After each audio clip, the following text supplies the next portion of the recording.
had a question on my Ink and Stitches blog about how to do the stem on my Happy Sunflower pattern. So I wanted to do just a quick video here so that I could show you how to do that and make it nice and easy. So the first thing you need to do is to have a tail long enough to sew your stem down to the root ball once you've finished that. So you want to go ahead and just pull that yarn, create that tail.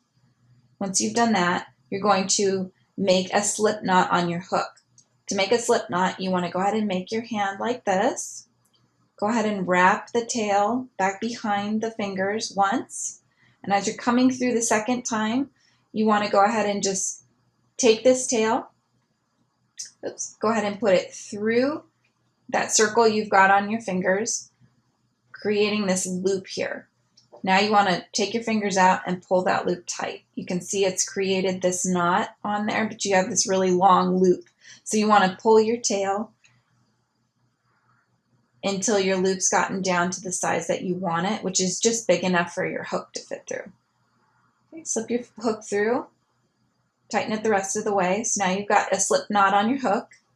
Now you need to create 6 chains. And in order to do that, you want to go ahead and take your working yarn over the hook. You've got 2 loops now. And I like to just pinch the knot that's on the hook in order to hold it tight and hold it steady. So go ahead and pull that second loop through the first loop, and that's created your first chain.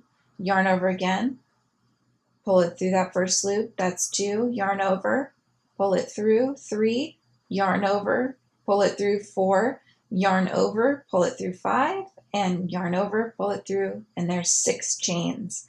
So now you have a line of chains. What you need to do is to create a ring in order for the wiring to go through the center of that ring. So what you need to do is to work back into that first chain that you made. And what you want to do is only work into the back loop. Leave the front loop alone. That's the loop you're going to use later to sew it to the root ball. So go ahead and go in through the back loop of your first chain. Sometimes I use my finger to get that loop on there if it's a little tight.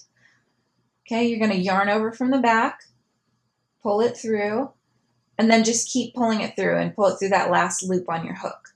That's connected the chain and it's created that circle that you wanted. So now just loosen your loop here for a second, put your crochet hook through, pull through this yarn tail. Just pull it through that center. Go ahead and pull it through that center loop there. And that's what you're going to use to sew it down to the root ball later on. So now you can leave that alone. Get your stitch marker, put it on the last loop on your hook here so you know where to end. And now you need to create 6 single crochets into this loop. So you're working in back loops only still, just as you did before. So go through the back loop only, yarn over, pull it forward, yarn over again, and pull it through those last 2 loops. Oops. That is a single crochet and you've done it on your chain. You're going to keep doing that all the way around. So go through back loop only, yarn over, pull it forward, yarn over again, and pull it through those last 2 loops. Go through that back loop only, yarn over, pull it forward, yarn over, and through those 2 loops. Keep going. Yarn over, pull it forward, yarn over again, and pull it through those last 2 loops. Go through the back loop only, yarn over, pull it forward, yarn over again, pull it through those last 2 loops. Now you've got 1 left. So again, back loop only, yarn over, pull it forward, yarn over, and pull it through those last 2 loops. Okay. I usually just take my finger and create that shape that I want there. So now you've gone ahead and finished round 1 of the stem. You need to take your stitch marker out, put it through the loop that you've got left on your hook, and you're ready to start round 2. And round 2 is work just like you would normally do through both loops of the prior round.